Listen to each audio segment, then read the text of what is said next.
हाँ नमो नमो गुरुदेव को, नमो नमो गुरुदेव को, नमो कबीर कृपाल, नमो संत शरणागति, सकल पाप होय छाड़।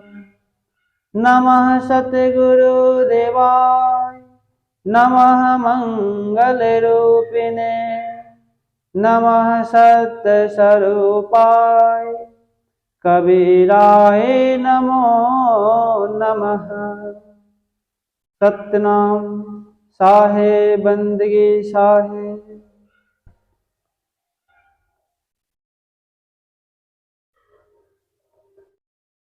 मुद मंगल में संत समाज, माता और देवियों, आज अनुराग सागर में सदगुरु चक्षु वशीकरण की साधना बता रहे हैं। प्रथम चक्षु इंद्री कह साधे, गुरु गम पंथ नाम अवराधे।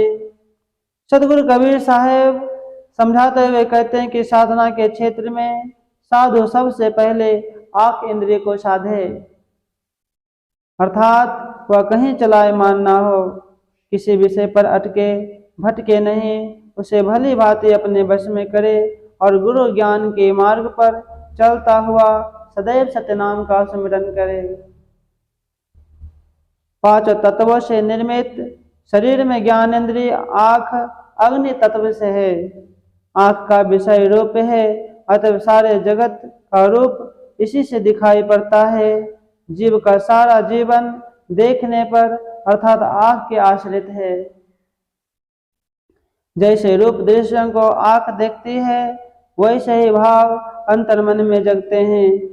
देखने में बहुत अच्छा लगता है तो बहुत कुछ बुरा भी, इससे कहीं राग उत्पन्न होता है तो कहीं द्वेष। अनेक मायिक विषय पदार्थ ऐसे हैं जिन्हें देखते ही भोगने अथवा पाने की तीव्र लालसा से तन और मन व्याकुल हो उठते हैं और उनमें फंसकर स्वयं का पतन हो जाता है। अतः सर्वप्रथम आंख को संयम में रखना परम आवश्यक है, तभी जीवनोद्धार संभव है।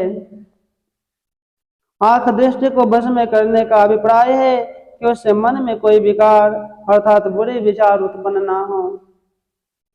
इनको साधना केवल गुरु के ज्ञान उपदेश से ही संभव है। अतएव गुरु उपदेशानुसार साधना सुमिरन करते हुए समदृष्टि से ज्ञान मार्ग पर चलना साधु का कर्तव्य है। सुंदर रूप चक्षु की पूजा, रूप को रूप न भावै दूजा, रूप को रूप सम कर जाना, दर्श विदेह सदा सुख माने। सुंदर रूप देखने में आंखों को पीढ़ी लगता है, इसलिए सुंदर रूप को आंख की पूजा कहा गया है। और जो दूसरा रूप कुरूप है वह देखने में नहीं भाता, अच्छा नहीं लगता, अतः उसे कोई देखना नहीं चाहता। लेकिन साधु को चाहिए वह नाशवान देह के सुंदर रूप एवं कुरूप को एक समान समझे। किसी को अच्छा या बुरा समझकर उनसे आसक्ति या घृणा न करे और स्थूल दृष्टि से ऊपर उठकर अंतर्दृष्टि से देह के भीतर जो विदेह रूप अविनाशी शाश्वत एवं चेतन सत्य आत्मा विद्यमान है, उनके दर्शन से सुख माने, अर्थात सब देहों के भीतर समान आत्मा जानकर प्रेम भाव से सबका सम्मान करें।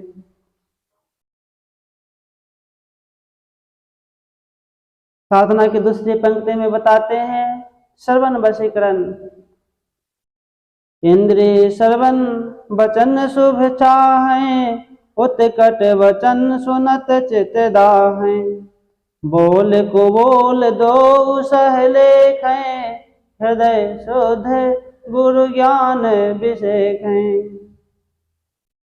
सतगुरु कहते हैं श्रवण ज्ञान इंद्रिय आकाश तत्व से है और इसका विषय शब्द है। यह श्रोते इंद्रियां कान हमेशा शुभ वचन अर्थात अनुकूल हितकर एवं मधुर सुरीले शब्द सुनना चाहती है। कटु वचन इसे कदापि नहीं सुहाते।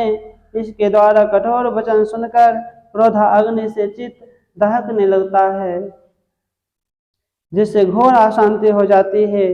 साधु को चाहिए वह बोल कुबोल अर्थात मीठे कड़वे दोनों प्रकार के बोल वचनों को समान भाव से सह ले, सुनकर विचलित ना हो। सतगुरु के ज्ञान उपदेश को विचारते हुए हृदय को शुद्ध रखे और शांत रहे। साधना की तीसरी पंक्ति में बताते हैं नासिका वशीकरण।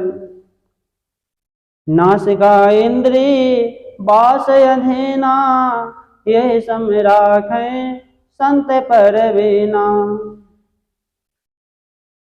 ज्ञान इंद्री नाक पृथ्वी तत्व से है और इसका विषय गंध है। यह गंध के अधीन रहती है अर्थात इसे दुर्गंध तनिक भी नहीं सुहाती और सुगंध पाने के लिए सदैव लालायित रहती है। बुद्धिमान चतुर संत को चाहिए कि वह ज्ञान विचार से इसको बस में रखे। सुगंधित विषय पदार्थों के आसक्ति में ना पड़कर सतगुरु के उपदेशानुसार स्वयं को सहज और शुद्ध भाव में रखे। साधना की चौथी पंक्ति में बताते हैं जिहा वशीकरण। जिव्या इंद्री बास अधीना, यही सम राखें संत परवीना।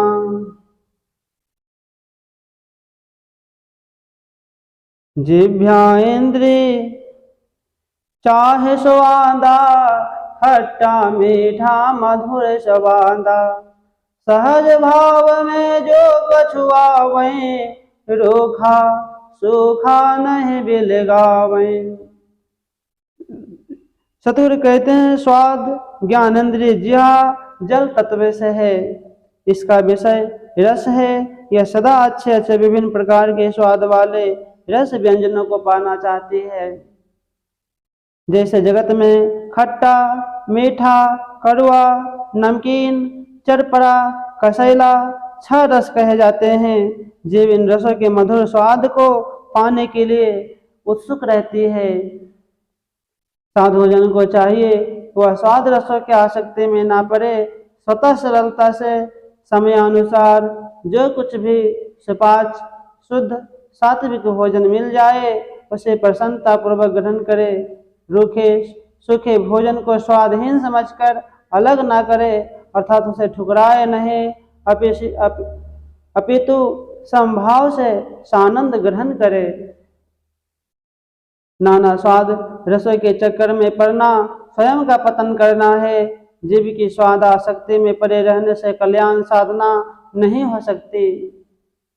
सतगुरु कबीर साहब कहते हैं जब तक जीव स्वाद रूपी कुएं में लटकी है, जहाँ तीक्ष्ण विषय रूपी विषयों का पान कर रही है, तब तक जीवन में अविद्या अस्मिता राग एवं द्वेष उत्पन्न होंगे और हृदय से राम नाम ज्ञान चला जाएगा।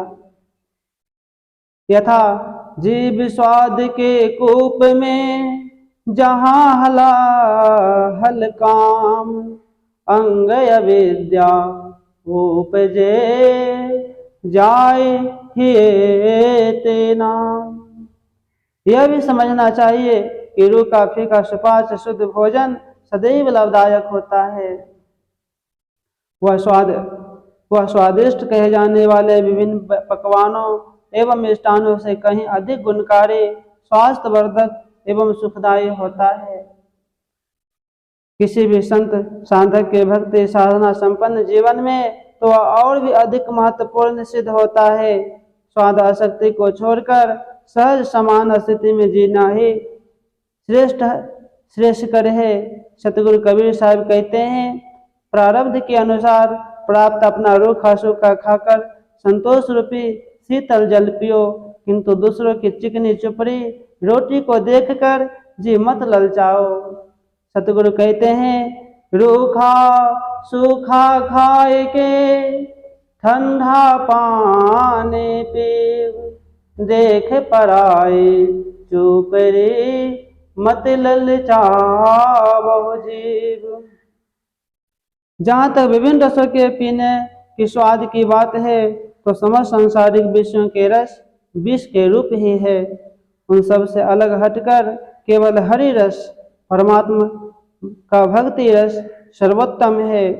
सतगुरु कबीर साहब कहते हैं, जिसने एक बार अंतर्मुखी चित्त वृत्ति से लगन लगाकर हरि रस का पान कर लिया तो उसके रोम रोम अंग प्रत्यंग में वह आनंद रूप में ऐसा रम गया, वह और अमल क्या खाए।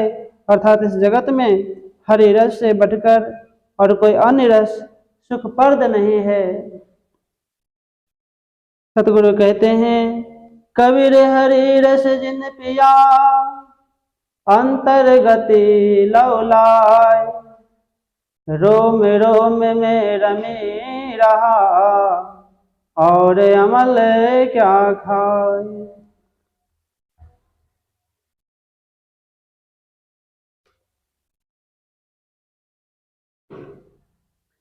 जो कोई पंचामृत ले आवे, ताहि देख नहीं हर्ष चढ़ावे। तजय न रूखा साग अलूना, अधिक प्रेम से पावई दूना। इसलिए जो कोई दूध दही घी शहद शक्कर के मिश्रण से बने पंचामृत को भी खाने के लेकर आए तो उसे देखकर अपने मानस मन में हर्ष एवं रुचि नहीं बढ़ाना चाहिए और रूखे सूखे साग आलू को त्याग ना करें, अपितु उसे दूने प्रेम के साथ पेट भर खाना चाहिए।